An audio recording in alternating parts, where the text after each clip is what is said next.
محترم سامعین و ناظرین کرام، آپ سن رہے ہیں درس حدیث۔ مؤلف ہیں فضیلت الشیخ حضرت مولانا حافظ فضل الرحیم اشرفی صاحب حفظہ اللہ تعالی، محتمم و رئیس جامعہ اشرفیہ لاہور پاکستان۔ رسول اللہ صلی اللہ علیہ وسلم کی وہ دعا جس سے انسان بزدلی سے محفوظ رہتا ہے۔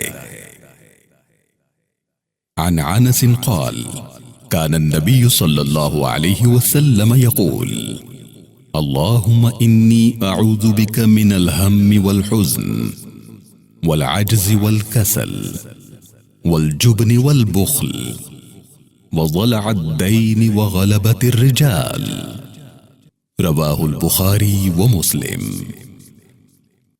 حضرت انس رضی اللہ تعالیٰ عنہ سے روایت ہے کہ رسول اللہ صلی اللہ علیہ وسلم یہ دعا فرمایا کرتے تھے: اے اللہ، میں تیری پناہ چاہتا ہوں فکر سے اور غم سے اور کم ہمتی سے اور کاہلی و بزدلی سے اور بخل سے اور کنجوسی سے اور لوگوں کے دباؤ سے۔ اسے امام بخاری اور امام مسلم نے روایت کیا ہے۔ میرے مسلمان بھائیوں، ایمانی طاقت کی بدولت انسان کس طرح بزدلی سے محفوظ رہتا ہے۔ تاریخ بتاتی ہے کہ غزوہ احد میں مسلمانوں کی غلط فہمی کی وجہ سے ابتدائی فتح کے بعد پھر مسلمانوں کو شکست ہوئی۔ 70 صحابہ کرام رضی اللہ عنہم شہید ہوئے۔ خود حضور اکرم صلی اللہ علیہ وسلم کو زخم آئے، مگر ان سب باتوں کے بعد اللہ تعالیٰ نے جنگ کا پانسا پلٹا اور دشمن پسپا ہو گیا۔ اس عارضی شکست کے 3 سبب تھے۔ پہلا یہ کہ حضور اکرم صلی اللہ علیہ وسلم نے تیر اندازوں کو جو حکم دیا تھا وہ بعض وجوہات کی بنا پر اس پر قائم نہ رہے، کیونکہ اس بارے میں اختلاف رائے ہو گیا۔ کسی نے کہا ہمیں یہیں جمع رہنا چاہیے، اور بعض نے کہا کہ اب یہاں ٹھہرنے کی کوئی ضرورت نہیں رہی، بس اب چلنا چاہیے اور سب کے ساتھ مل کر مال غنیمت حاصل کرنا چاہیے۔ دوسرا سبب یہ ہوا کہ جب حضور اکرم صلی اللہ علیہ وسلم کے قتل ہو جانے کی جھوٹی خبر مشہور ہو گئی تو فطری طور پر مسلمانوں کے دلوں میں کمزوری پیدا ہو گئی، جس کا نتیجہ کم ہمتی کی صورت میں ظاہر ہوا۔ تیسرا سبب جو ان 2 سے بھی زیادہ اہم تھا وہ یہ کہ رسول اللہ صلی اللہ علیہ وسلم کے حکم کی تعمیل میں اختلاف ہو گیا تھا۔ یہ 3 لغزشیں مسلمانوں سے ہوئیں جس کی بنا پر انہیں عارضی طور پر شکست کا سامنا کرنا پڑا۔ اس وقت مسلمان مجاہدین زخموں سے چور چور تھے، ان کے بڑے بڑے بہادروں کی لاشیں سامنے پڑی تھیں۔ بدبخت دشمن نے حضور صلی اللہ علیہ وسلم کو بھی زخمی کر دیا تھا۔ مسلمانوں کو اپنی لغزشوں کا صدمہ بھی تھا، لیکن یہاں ایک خطرناک بات پیدا ہونے کا خطرہ تھا، وہ یہ کہ مسلمانوں کے اندر کہیں بزدلی پیدا نہ ہو جائے اور آئندہ کے لیے کمزور نہ ہو جائیں۔ اس پر اللہ تعالیٰ نے یہ فرمایا: وَلَا تَهِنُوا وَلَا تَحْزَنُوا وَأَنْتُمُ الْأَعْلَوْنَ إِن كُنتُم مُؤْمِنِينَ، یعنی تم اپنے اندر بزدلی اور سستی کو بالکل نہ آنے دو اور گزشتہ باتوں پر رنج و ملال بھی نہ کرو، آخر کار تم ہی بلند رہو گے اگر تم مومن رہے۔ اس قرآنی صدا نے ٹوٹے ہوئے دلوں کو جوڑ دیا اور مرجھائے ہوئے جسموں کو جن میں بزدلی پیدا ہونے کا خطرہ تھا ان میں ایک نئی روح پھونک دی۔ بزدلی کی حقیقت کیا ہے، اس کے اسباب کیا ہے اور یہ کن چیزوں سے پیدا ہوتی ہے؟ بزدلی کی حقیقت سمجھنے کے لیے ہمیں ایک قوت کے بارے میں سوچنا ہوگا جو اللہ تعالیٰ نے ہر انسان کے اندر رکھی ہے، اور وہ ہے غصے کی قوت، جسے قوت غضبیہ کہہ لیجئے۔ اسلام نے ہمیں یہ تعلیم دی ہے کہ ہر قوت کو خدا کے بتائے ہوئے طریقے پر استعمال کرو، اور اللہ کا بتایا ہوا طریقہ اعتدال اور میانہ روی سے کرنا ہوگا۔ اگر غصے کی قوت کا استعمال ہر جگہ انسان اپنی مرضی سے کرے تو پھر ایک انسان اچھے بھلے معاشرے میں بے چینی پیدا کر دیتا ہے، اہل معاشرہ کی زندگیوں سے سکون رخصت ہو جاتا ہے۔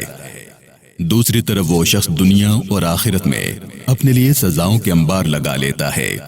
چنانچہ قرآن حکیم میں سورہ آل عمران میں اللہ رب العالمین ارشاد فرماتا ہے: وَالْكَاظِمِينَ الْغَيْظَ وَالْعَافِينَ عَنِ النَّاسِ، یعنی جو لوگ اللہ کے محبوب ہیں ان کے بارے میں فرمایا کہ وہ غصے پر قابو رکھنے والے اور غصے کی آگ کو بجھانے والے اور لوگوں سے درگزر کرنے والے ہیں، اور یہی لوگ اللہ کو پسند ہیں۔ میرے پیارے بھائیوں، واقعی یہ مومن کی شان ہے، لیکن اگر غصے کی قوت کو بالکل ختم کر دیا جائے تو پھر انسان مایوس، کم ہمت اور بزدل ہو جاتا ہے۔ اسی سے بزدلی کی حقیقت سمجھ میں آتی ہے۔ بزدلی انسان کے اندر کیوں پیدا ہوتی ہے؟ جب ہم اس کے اسباب پر غور کرتے ہیں تو ہمارے سامنے مختلف اسباب آتے ہیں، جن میں احساس کمتری، معاشرتی کمزوری، جہالت، خوف اور حرص و لالچ وغیرہ شامل ہیں۔ ان میں سے ایک اہم چیز اور نظر آتی ہے جو انسان کو بزدل بناتی ہے، اور وہ ہے فرسٹریشن یا ناکامی۔ دیکھیے، زندگی کے ہر قدم پر رکاوٹیں ہیں۔ کوئی بھی منصوبہ بنائیں، اسے عملی جامہ پہنانے پر ہزاروں دقتیں پیش آئیں گی، لیکن ان مشکلات سے گھبرا کر بزدل نہیں بننا چاہیے، بلکہ ہمت اور کوشش سے کام لینا چاہیے۔ منصوبے کو زیادہ سے زیادہ خلوص کے ساتھ قابل عمل بنائیں، رکاوٹیں خود بخود ختم ہو جائیں گی۔ پھر نیا راستہ تلاش کریں۔ پھر بھی ناکامی سامنے آئے تو بزدل نہ بنے، اس لیے کہ ہمارا خالق یہ فرماتا ہے، لا تقنطوا من رحمت اللہ، یعنی تم اللہ کے رحمت سے نا امید نہ ہو۔ جب انسان اپنی خواہشات اور اپنی مرضی پوری نہ ہوتے ہوئے دیکھے تو اس وقت یہ بات پیش نظر رہے کہ جب بھی آپ کو ناکامی کی ایسی صورت پیش آئے تو آپ فوراً اپنے بیہیویئر ان فرسٹریشن یعنی ناکامی کے جذباتی کردار کو چیک کریں۔ اگر وہاں اگریشن یا غصہ یا دست درازی کی کوئی بھی صورت ہے تو اس پر قابو رکھا جائے۔ دیکھیے، جناب حضرت علی رضی اللہ تعالیٰ عنہ جنگ کے میدان میں ہے، مسلح اور دشمن کے سینے پر سوار ہے۔ قریب ہے کہ نیزہ اس کے سینے سے پار کر دیں کہ دشمن آپ کے مبارک چہرے پر تھوک دیتا ہے۔ آپ فوراً اسے چھوڑ دیتے ہیں۔ دشمن حیران ہو کر سوال کرتا ہے کہ اے علی، اب تو نے کیوں چھوڑا؟ اب تو مجھے ضرور مار دینا چاہیے تھا۔ حضرت سیدنا علی رضی اللہ تعالیٰ عنہ کے جواب پر غور فرمائیے۔ فرماتے ہیں، پہلے میں نے تجھے اللہ کے حکم پر عمل کرتے ہوئے قتل کرنا تھا، لیکن اب اگر میں تجھے قتل کرتا تو شاید اپنے نفس کے غصے کی وجہ سے قتل کرتا۔ معلوم ہوا کہ انسان محض اپنے غیظ و غضب کو تسکین پہنچانے کے لیے انتقامی کارروائی کرے تو وہ بزدلی ہے، بہادری نہیں۔ لیکن اگر بندوں کے حقوق کا مسئلہ ہو، حقوق اللہ کا مسئلہ پیش آ جائے، وہاں انسان رشوت کی وجہ سے، کسی اعلیٰ افسر کی خوشی کی خاطر یا کسی کے خوف کی وجہ سے دب جائے تو اب یہ بھی بزدلی ہوگی۔ ایسی بزدلی کے پیدا ہونے کی وجہ سے انسان میں سب سے بڑی جو خرابی پیدا ہوتی ہے وہ یہ کہ اس میں قوت فیصلہ ختم ہو جاتی ہے۔ ایسا انسان زندگی بھر ڈے ڈریمنگ یا امیجنیشن جیسی بیماریوں میں مبتلا ہو جاتا ہے، جنہیں خالص نفسیاتی بیماریاں کہنا چاہیے، اور یہ اس انسان نے خود اپنے اندر پیدا کی ہوتی ہیں۔ اس کا علاج اللہ تعالیٰ نے واضح الفاظ میں کچھ یوں بیان فرمایا ہے، وَأَنْتُمُ الْأَعْلَوْنَ إِن كُنتُم مُؤْمِنِينَ، اور تم ہی بلند رہو گے اگر ایماندار ہوگے۔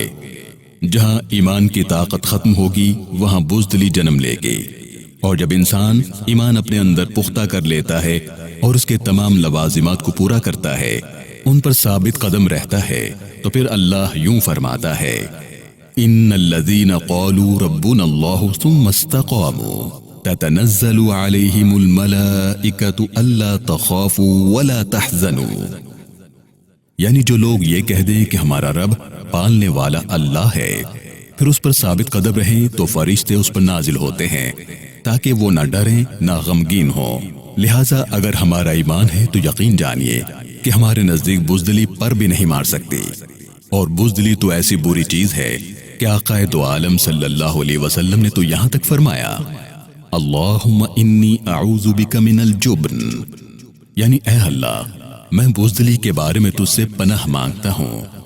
میں بھی دعا کروں گا کہ اے اللہ ہمیں بزدلی سے بچا، آمین آمین۔